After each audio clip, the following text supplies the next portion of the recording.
새벽 예배 오신 여러분들을 환영합니다. 우리 찬송가 309장 목마른 내 영혼 함께 찬양 드리면서 오늘 새벽 예배 시작하도록 하겠습니다. 찬송가 309장입니다.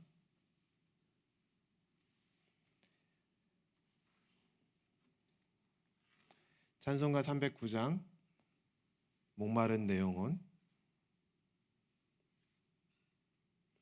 우리 한 목소리로 함께 찬양 드리겠습니다. 목마른 내 영혼, 주가 이미 허락한 그 귀한 영생수 주여 갈망합니다. 그 약속 따라서 힘써 간구하오니 오 주여 내 기도 어서 들어주소서. 예수의 사랑, 예수의 사랑, 바다 물결같이 내게 임하니 영광의 물결에 온전히 쌓여서 내 영혼의 기쁨 한량 없도다. 주 내게 약속한 큰 비 내려주시려. 은혜의 저구름 건너편에 떠올라 그 귀한 징조가 내게 밝히 보이니 나 힘을 다하여 주께 간구합니다. 예수의 사랑, 예수의 사랑, 바다 물결같이 내게 임하니 영광의 물결에 온전히 쌓여서 내 영혼의 기쁨 한량 없도다. 은혜의 소낙비 지금 흡족히 내려 구원의 큰 강물 흘러차고 넘쳐서 내 주한 모든 죄 모두 씻어버리니 나 지금 은혜를 충만하게 받았네. 예수의 사랑, 예수의 사랑, 바다 물결같이 내게 임하니 영광의 물결에 온전히 쌓여서 내 영혼의 기쁨 한량 없도다. 그 차고 넘치는 주의 은혜의 물결 힘차게 밀려와 내게 만족합니다. 오 할렐루야로 주를 찬송하오니 내 맘의 기쁨이 항상 충만함이라. 예수의 사랑, 예수의 사랑, 바다 물결같이 내게 임하니 영광의 물결에 온전히 쌓여서 내 영혼의 기쁨 한량 없도다. 할렐루야. 주님 감사합니다. 예수님의 사랑으로 우리를 늘 감싸주시고 우리를 이끌어주시고 보호하여 주시고 인도하여 주시니 진심으로 감사합니다. 이 아침 우리가 예수님의 그 사랑에 감동받고 감화되어서 우리가 더욱더 하나님을 사랑하고 더욱더 하나님께 순종하는 우리 주님의 종이 될 수 있도록 인도하여 주시옵소서. 주님, 오늘 말씀을 묵상할 때에 주의 말씀의 능력으로 우리 안에 깨끗한 영을 새롭게 하여 주시고 주의 말씀의 능력으로 우리를 더욱더 그리스도를 닮게 하여 주시고 주의 말씀의 능력으로 우리가 주님을 더 잘 섬기게 하여 주시옵소서. 오늘 드려지는 예배 오직 주님께서 홀로 영광 받아주시고 예수님의 이름으로 기도합니다. 아멘.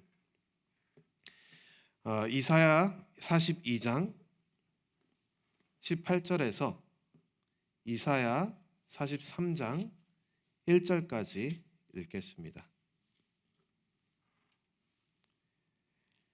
이사야 42장 18절에서 43장 1절까지 함께 보도록 하겠습니다.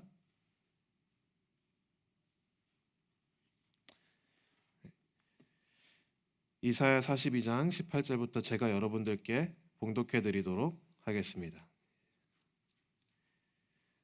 너희 못 듣는 자들아 들으라. 너희 맹인들아 밝히 보라. 맹인이 누구냐? 내 종이 아니냐? 누가 내가 보내는 내 사자같이 못 듣는 자겠느냐? 누가 내게 충성된 자같이 맹인이겠느냐?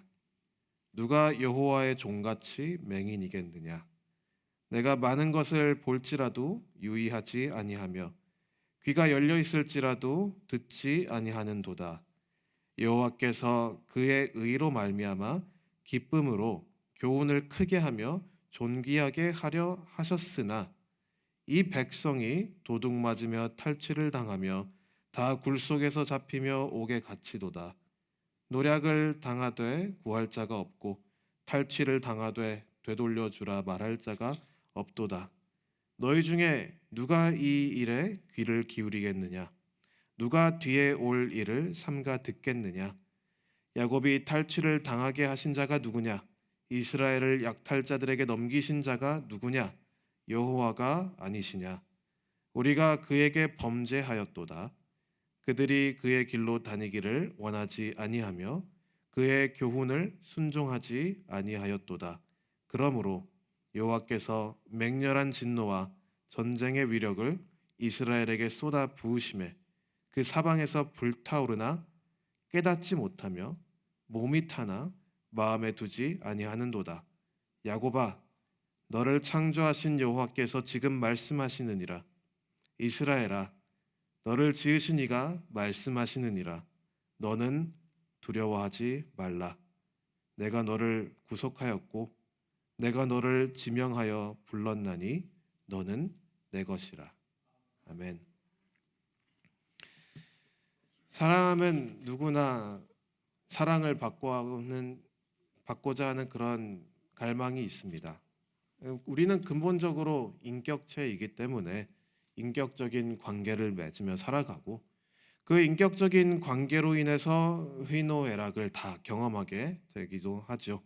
그러기에 사람은 우리가 관계 속에서 누구든지 칭찬을 받으면 좋아하고 인정을 받으면 기뻐하고 또 날마다 사랑을 받기 원하는 마음이 그 속에 있습니다. 또 그러기에 동시에 사람이라면 누구든 미움을 받거나 외면을 받거나 무시를 당하면 속이 괴롭습니다. 이 사실은 아이를 길러보신 분이라면 모두 공감하실 것 같은데요. 저도 부모로서 자주 관찰하는 게 뭐냐면 아이들은 참 제 생각엔 별거 아닌데 그냥 아빠 엄마가 칭찬 한번 해주면 그게 그렇게 좋다고 막 춤도 추기도 하고요, 가끔씩. 그러다가 또 제가 혼낼 게 있어서 한번 또 뭐라고 하면 굉장히 속상해합니다. 되게 자기 세상이 무너진 것만큼 울 때도 있고요. 아니면 자기 삐졌다고 방에 들어가서 나오지도 않기도 합니다. 참 재밌는 것 같아요. 나이는 들었지만 저도 여러분도 마음속 깊숙이 자리 잡은 이 사랑에 대한 갈망, 인정과 칭찬에 대한 갈망은 크게 변하는 것 같지는 않습니다. 우리가 외로움과 사람의 미움, 사람의 시기, 그리고 사람들의 무관심에 세월이 흐르면서 적응이 되기도 하고 무뎌지기도 하지만 우리가 근본적으로 인격체이기 때문에 사람으로서 다른 사람들에게 사랑을 원하는 마음은 결코 완전히 제거되지는 않습니다. 그리고 이거는 당연하다고 우리가 볼 수 있는 게 하나님께서는 사랑이시니 하나님의 형상으로 지음받은 인간은 사랑과 무관한 존재일 수가 없습니다. 그러나 여기서 가장 큰 비극 중 하나는 사랑이 필요한 우리 인간은 참 많은 경우 사랑을 주는 것도 어색하고 사랑을 받는 것도 어색하고 미흡하고 심지어 불편하기도 합니다. 하나님은 사랑이시니 우리는 사랑이 필요한 하나님의 형상으로 지음받은 존재인데, 동시에 하나님은 사랑이시니 하나님을 외면하는 죄인들에게 이 비극은 어찌 보면 당연한 것입니다. 사랑이 필요하지만 동시에 사랑이 어색한 이 세상 속에서 우리는 결국 변질된 형식으로 사랑을 추구합니다. 이것이 사도 바울이 로마서 1장 21절에서 25절에 진단하는 우리 인간의 현재 상태입니다. 거기 보면 이렇게 기록되어 있습니다. 하나님을 알되 하나님을 영화롭게도 아니하며 감사하지도 아니하고 오히려 그 생각이 허망하여지며 미련한 마음이 어두워졌나니 스스로 지혜 있다 하나 어리석게 되어 썩어지지 아니하는 하나님의 영광을 썩어질 사람과 새와 짐승과 기어다니는 동물 모양의 우상으로 바꾸었느니라. 그러므로 하나님께서 그들의 마음을 정욕대로 더러움에 내버려 두사 그들의 몸을 서로 욕되게 하셨으니 이는 그들이 하나님의 진리를 거짓 것으로 바꾸어 피조물을 조물주보다 더 경배하고 섬김이라. 그리고 여기서 사도 바울이 말하는 이 서로의 몸을 욕되게 하는 이 상태는 사랑과도 큰 연관이 있습니다. 이 로마서 1장 말씀과 같이 우리는 다양한 형태로 사랑이라는 이름으로 사랑이라는 명목 아래 서로의 몸을 욕되게 하는 현실 속에 살고 있습니다. 이 중 하나가 바로 오늘날 사랑을 얻어내기 위해서 많은 이들이 발버둥치는 그 모습 속에서 발견되기도 합니다.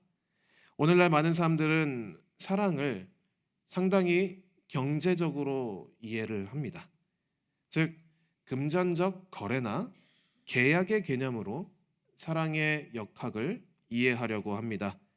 쉽게 말하면 내가 이만큼 너에게 줄 테니 너도 이만큼 나에게 줘라. 이런 식의 서로에 대한 이 사랑의 필요를 금전적으로 거래적으로 채우려고 하는 현상들이 자주 일어납니다. 그런데 사랑이 이렇게 진행이 되면 사랑이 왜곡되기도 하고 또 사랑이 왜곡되면 심각한 문제들도 일어납니다. 예를 들어서 나는 저 사람에게 이만큼 사랑을 주는 것 같은데 저 사람은 나에게 요만큼밖에 사랑을 주지 않는 것 같으면 이거는 장사가 안 되잖아요. 그러니까 저 사람에 대한 의심도 하기도 하고 내가 이 사람을 사랑하는 게 나에게 이득이 되는가 계산기를 두들기 시작하고 그러면 이제 그 관계에 금이 가기도 하겠죠. 그리고 저 사람에게 이 사실을 알리기 위해 내가 지금 너에게 주는 사랑보다 너가 나에게 주는 사랑이 적다. 이 사실을 알리기 위해 저 사람을 좀 덜 사랑해 봅니다. 이게 정말 아이러니한 게 결국 원하는 거는 내가 너를 정말 사랑하는데 나도 너가 나를 정말 사랑해 줬으면 좋겠다.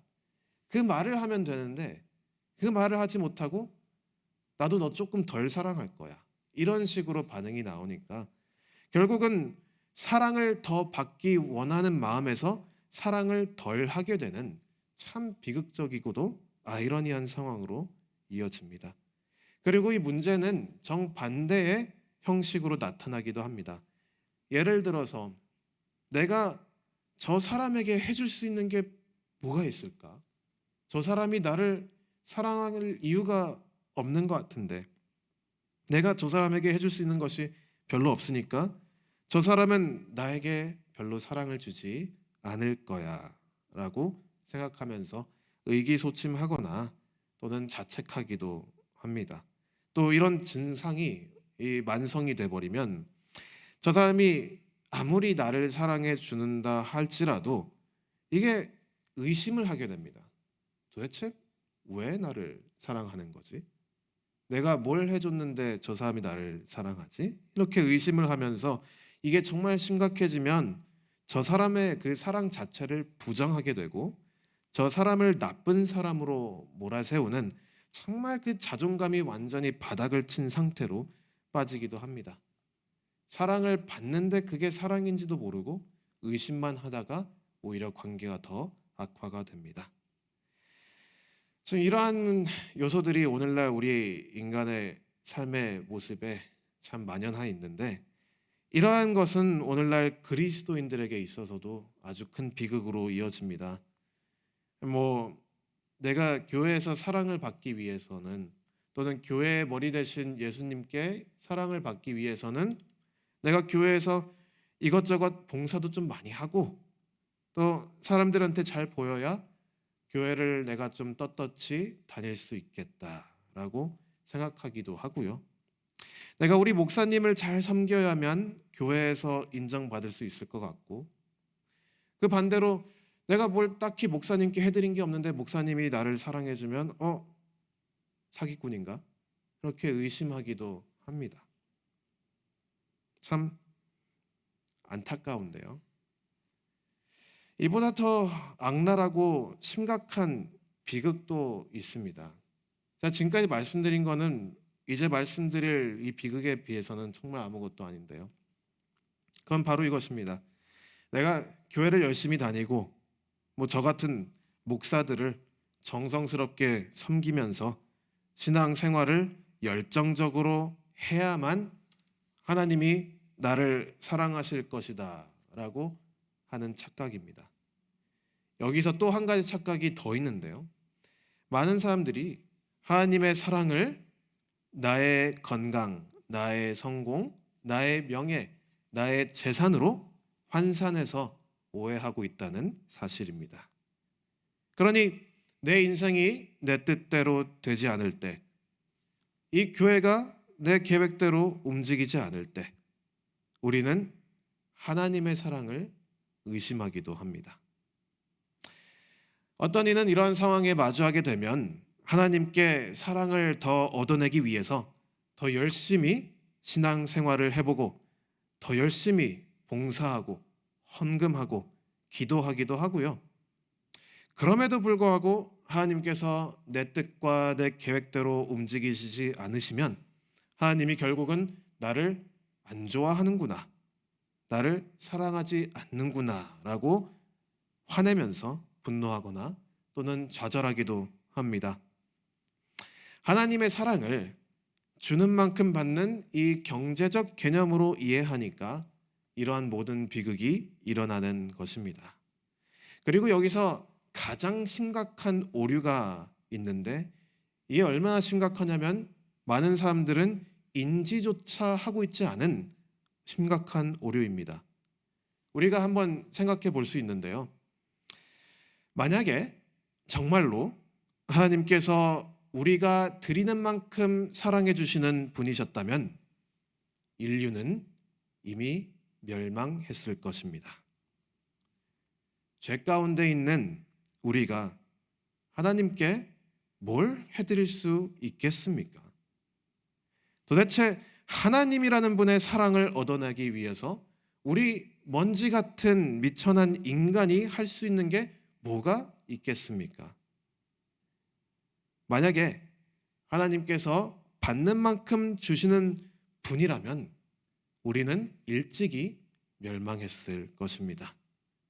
우리는 하나님께서 받는 만큼 돌려주시는 분이 아니라는 사실에 진심으로 감사해야 합니다. 하나님께서는 오래 참으시기 때문에 죄인인 우리가 살아있을 수 있는 것입니다. 이와 같이 오늘날 교회와 세상에는 사랑에 대한 심각한 오해가 있습니다. 사랑뿐만이 아니라 참 그냥 살펴보면 우리가 흔히 사용하는 단어들 있잖아요. 사랑, 은혜, 복음, 믿음, 교제, 이런 단어들이 모두가 아는 듯하지만 사실 물어보면 제대로 정의를 내릴 수 없는 단어들이 상당히 많습니다. 그러다 보니까 우리가 생각하는 사랑이 성경이 말하는 사랑이겠구나 하고 그냥 살아가는데, 사실 그거는 심각한 문제입니다.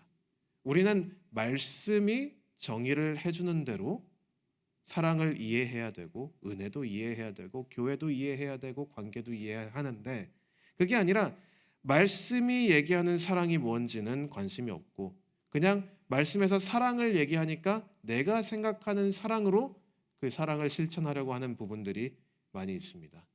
그러한 면에서 저는 오늘 우리 본문 말씀을 함께 보기를 원하는데요. 오늘 이사야서 우리가 읽은 이 본문 말씀에서는 하나님께서 생각하시는 참 사랑이란 무엇인가 라는 것을 우리가 엿볼 수가 있습니다. 하나님은 말씀에서 이야기하는 것처럼 사랑이십니다. 그래서 우리는 사랑을 선포하는 것이 마땅합니다. 그러나 우리가 사랑을 선포한다고 말할 때 우리가 선포하는 사랑이 정말 성경에서 말하는 사랑인지 아니면 그냥 내가 생각하는 사랑인지 분별할 필요가 있는데요. 그 분별을 하기 위해서 오늘 이사야 말씀을 한번 함께 보도록 하겠습니다. 우리 이사야서 42장 18절 그리고 43장 1절까지의 이 말씀은 사실 이사야 전반의 메시지를 함축하고 있는 내용이기도 한데요. 이 본문은 듣지 못하는 자들과 보지 못하는 자들을 부르면서 시작합니다. 18절 말씀에 이렇게 되어 있죠. 너희 못 듣는 자들아 들으라. 너희 맹인들아 밝히 보라.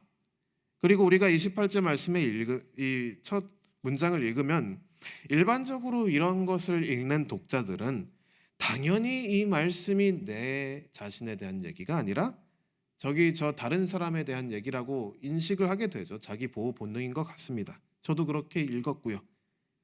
나 말고 다른 사람, 저 뒤에 있는 사람, 저 앞에 앉은 사람, 또는 내 직장 동료, 또는 내 남편, 또는 내 아내에 대한 얘기라고 생각하고 맞아, 이 듣지 못한 사람 들어야 되는데, 보지 못한 사람 봐야 되는데 이렇게 생각할 수가 있습니다. 그러나 이사야서 42장 19절 말씀에는 이렇게 기록되어 있습니다. 맹인이 누구냐? 내 종이 아니냐? 누가 내가 보내는 내 사자같이 못 듣는 자겠느냐? 누가 내게 충성된 자같이 맹인이겠느냐? 누가 여호와의 종같이 맹인이겠느냐? 충격적인 말씀입니다.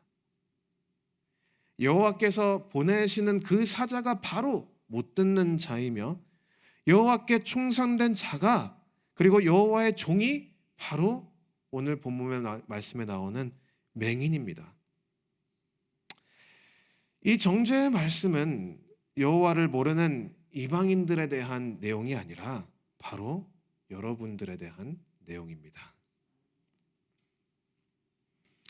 하나님께서는 그들의 대해서 하나님께서 직접 보내신 이 사자, 하나님의 직접 부름받은 맹인, 이 종 같은 사람들에게 이렇게 평가를 하십니다. 본문 20절 말씀인데요. 내가 많은 것을 볼지라도 유의하지 아니하며 귀가 열려 있을지라도 듣지 아니하는도다. 특히 하나님께서는 선지자들을 보내주셨음에도 죄를 짓는 인간의 악한 현실을 특별히 조명하십니다. 그게 21절에서 23절 말씀인데요. 여호와께서 그의 의로 말미암아 기쁨으로 교훈을 크게 하며 존귀하게 하려 하셨으나, 여기서 교훈은 어떠한 버전들은 율법이라고 번역을 합니다. 하나님께서 교훈을 크게 하며 존귀하게 하려 하셨으나 22절 보니까 이 백성이 도둑 맞으며 탈취를 당하며 다 굴속에 잡히며 옥에 갇히도다. 노략을 당하되 구할 자가 없고 탈취를 당하되 되돌려 주라 말할 자가 없도다. 너희 중에 누가 이 일에 귀를 기울이겠느냐? 누가 뒤에 올 일을 삼가 듣겠느냐? 오죽 답답했으면 이렇게 하나님께서 이사야 선지자를 통해서 얘기하십니다. 하나님의 지속된 사랑에도 배신으로만 화답하는 이스라엘에게 결국 남은 것은 벌밖에 없죠. 그게 24절과 25절 말씀이 우리에게 얘기해 주는 내용입니다. 야곱이 탈취를 당하게 하신 자가 누구냐? 이스라엘을 약탈자들에게 넘기신 자가 누구냐? 여호와가 아니시냐? 우리가 그에게 범죄하였도다. 그들이 그의 길로 다니기를 원하지 아니하며 그의 교훈을 순종하지 아니하였도다. 그러므로 여호와께서 맹렬한 진노와 전쟁의 위력을 이스라엘에게 쏟아 부으심에 그 사방에서 불타오르나 깨닫지 못하며 몸이 타나 마음에 두지 아니하는도다. 이스라엘이 멸망한 것은 여호와 하나님께서 하신 일입니다. 하나님께서 이스라엘을 멸망시킨 것은 하나님께서 그의 백성에게 사랑으로 베푸심에도 불구하고 그의 백성들이 계속해서 하나님의 사랑을 배신하고 하나님의 말씀을 무시하고 멸시했기 때문입니다. 여기까지만 보면 다 맞는 말 같습니다. 그러나 제가 앞서 처음에 말씀드린 그 사랑에 대한 내용을 접목시켜서 보면 뭔가 좀 찝찝한 부분이 있습니다. 이 맞는데 당연히 내가 사랑을 줬는데 저 사람이 그 사랑을 오히려 배신으로 화답하면 내가 저 사람을 그만 사랑하는 것이 당연히 맞는데 하나님께서 그렇게 하시는 하나님이라고만 생각하면 뭔가가 좀 불안합니다. 만약에 정말로 거기서 끝난다면 우리에겐 소망이 있을까요? 만약에 이스라엘 백성들이 이 정도밖에 못했다면 우리라고 해서 이스라엘 백성들보다 더 하나님을 사랑할 수 있었을까요? 만약에 율법이 이스라엘 백성이 아니라 우리 가나안 교회에 주어졌다면 우리는 과연 이스라엘 백성들보다 더 율법을 잘 지킬 수 있었을까요? 불안합니다. 이상합니다. 그거 찝찝합니다. 여기까지만 보면 하나님의 사랑도 결국은 우리가 하는 사랑과 별반 차이가 없어 보입니다. 물론 하나님께서 많이 참으셨죠. 그리고 하나님께서 먼저 다가와 주셨습니다. 그래도 결국 하나님도 받는 만큼 사랑하시는 거 아닙니까? 라고 우리가 얘기할 수도 있고 우리가 하나님의 사랑을 사랑으로 돌려주지 않으니까 하나님께서 우리를 안 사랑하시는구나 라고 생각할 수도 있어요. 그러나 반전은 이사야 43장 1절 말씀에 나옵니다. 야곱아 너를 창조하신 여호와께서 지금 말씀하시느니라. 이스라엘아 너를 지으신 이가 말씀하시느니라. 너는 두려워하지 말라. 내가 너를 구속하였고 내가 너를 지명하여 불렀나니 너는 내 것이라. 이 말씀에서 하나님의 사랑의 본질이 우리에게 빛처럼 밝혀지는 것입니다. 하나님의 사랑은 처음부터 끝까지 하나님께서 전적으로 주관하시는 것입니다. 하나님의 사랑은 그 사랑을 받는 대상이 어떻게 반응하는지에 따라서 변하거나 변질되는 그러한 사랑이 아닙니다. 우리가 개입을 해서 하나님의 사랑을 더 크게 만들 수도 없고 우리가 개입해서 하나님의 사랑에서 덜어낼 수도 없습니다.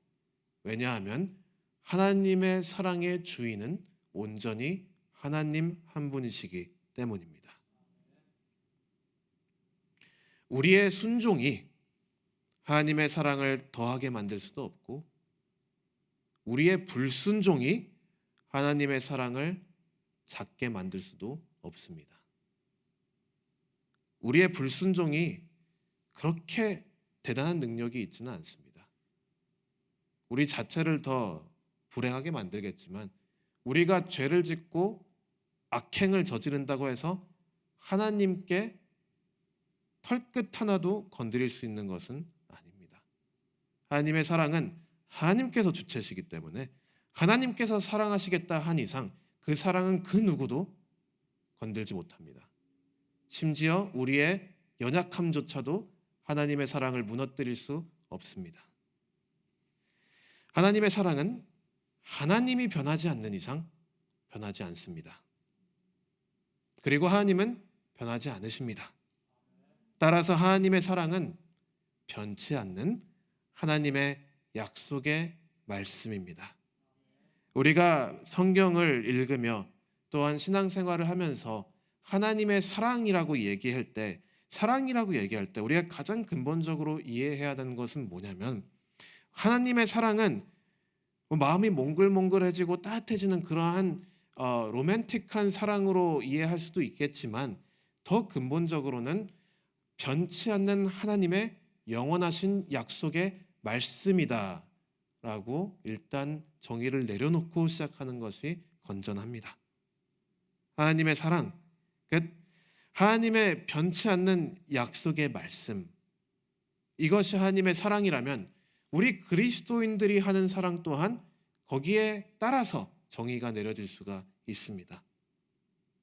하나님의 사랑이 변치 않는 하나님의 영원한 약속의 말씀이라면 그 말씀 앞에서 우리에게 남겨진 몫은 오직 하나입니다. 그것은 바로 하나님을 의존하는 것입니다. 이것이 하나님의 사랑에 대한 우리의 사랑입니다. 하나님을 전적으로 의존하는 것, 하나님을 전적으로 의지하는 것. 내가 할 수 없으나, 그리고 나는 부족하고 나는 받을 자격이 없으나 그럼에도 하나님께서 나를 사랑해 주신다고 약속했을 때 그 하나님을 전적으로 의지하는 것이 우리 그리스도인들이 하는 하나님 사랑입니다. 하나님께 전적으로 의존하는 그리스도인들은 그 의존이 곧 사랑이기 때문에 자유로울 수가 있습니다. 이 의존이라는 사랑의 본질을 캐치하지 못하면 우리는 절대로 율법에서 자유로울 수가 없습니다. 하나님의 사랑을 위해서 열심히 살아야 될 것 같고, 하나님의 인정을 받기 위해서 더 잘해야 될 것 같고, 내 신앙생활이 좀 부족한 게 있으면 왠지 하나님이 나를 미워할 것 같고, 내가 죄를 지었으면 하나님께서는 그날 밤 나를 찾아오시지 않을 거라는 불안함 속에서 이 율법에서 죽은 자같이 살 수밖에 없는 것이 인간의 현실입니다. 그러나 예수 그리스도를 통해서 드러난 영원한 하나님의 약속의 말씀은 우리로 하여금 완벽한 의존을 요구합니다. 내가 할 수 없으니 주님 은혜를 베풀어 주시옵소서. 주님 오늘 또 실패했습니다. 긍휼을 베풀어 주시옵소서. 제 안에는 죄밖에 없습니다. 그리스도의 보혈로 깨끗게 하여 주시옵소서. 이러한 고백밖에 할 수 없지만 이러한 고백이 바로 그리스도인들이 하는 하나님에 대한 사랑의 고백이라는 것입니다. 하나님께 전적으로 의존하는 그리스도인들은 하나님과의 관계 속에서도 자유로울 뿐만이 아니라 인간과 인간의 이 교제 속에서도 완전히 자유로워질 수 있습니다. 그 이유는 우리는 더 이상 인간의 계산적인 사랑에 목매어 살 필요가 없기 때문입니다. 사람과 사람 사이에서 얽히고 설킨 이해관계 속에서 어떻게든 저 사람에게 인정받기 위해서, 칭찬받기 위해서 잘 잘해보려고 하고 사랑도 줘보려고 하고 이렇게 하는 그러한 부담 속에서 자유로워질 수가 있다는 것입니다. 왜냐하면 우리는 이미 하나님께서 주시는, 하나님께서 주관하시는 변질될 수 없고 변할 수 없는 사랑을 받는 자라는 것을 우리가 믿기 때문입니다. 그래서 사람과 사람 사이의 이 얽힌 관계 속에서 자유로워진 그리스도인들은 드디어 이웃을 진심으로 자유롭게 사랑해 줄 수가 있습니다. 저 사람에게 인정받기 위해서 저 사람을 사랑하는 것과 저 사람으로부터 자유로운 사람이 저 사람을 그래도 사랑하는 것은 전혀 다릅니다. 자유 가운데서 하는 사랑은 그것이 바로 참된 이웃 사랑이고, 그 자유로운 사랑은 오직 영원하신 하나님의 약속의 말씀을 전적으로 의존하는, 정말 납작 엎드리고 하나님께 100% 의지하는 자세에서만 가능한 것입니다. 그래서 우리는 비로소 하나님을 사랑하고 이웃을 사랑할 수 있게 되는 것입니다. 이사야서 42장 18절부터 43장 1절 말씀을 통해서 우리가 오늘 기억해야 되는 것은 하나님께서 다 하실 수밖에 없고 그 외에는 우리에겐 도저히 길이 없습니다. 그러나 하나님께서는 오늘 말씀의 약속과 같이 이미 우리를 사랑하셨고, 그러기 때문에 우리는 그저 우리를 사랑해 주시는 하나님을 전적으로 의존하면서 그 의존함 그 자체로 하나님께 사랑을 고백하고 하나님으로부터 오는 그 사랑을 의존하면서 이제는 관계에서 자유로워진 내가 다른 사람들을 자유롭게 사랑할 수 있는 그러한 기쁨과 평화와 자유가 있기를 참 소망합니다. 그래서 우리가 이 말씀을 통해서 오늘 하나님의 사랑을 다시 한번 묵상하고 그 사랑 앞에서 전적으로 내가 주님만을 의지한다는 것을 고백하면서 이제는 자유롭게 나의 이웃을 사랑하게 되는 그러한 우리 가나안 교회 모든 성도 여러분 되시기를 주님의 이름으로 축원합니다. 기도하겠습니다. 주님, 받을 자격이 없습니다. 도무지 방도가 없습니다. 그러나 주님께서 우리를 먼저 사랑하시고 주님께서 우리를 늘 사랑하시고 그 약속의 말씀으로 예수님을 우리에게 주셨습니다. 우리가 예수님을 전적으로 의지함으로 하나님께 사랑을 고백하고 이웃을 사랑할 수 있게 하여 주시옵소서. 예수님의 이름으로 기도합니다. 아멘. 우리 각자 기도하시고 들어가시면 되겠습니다.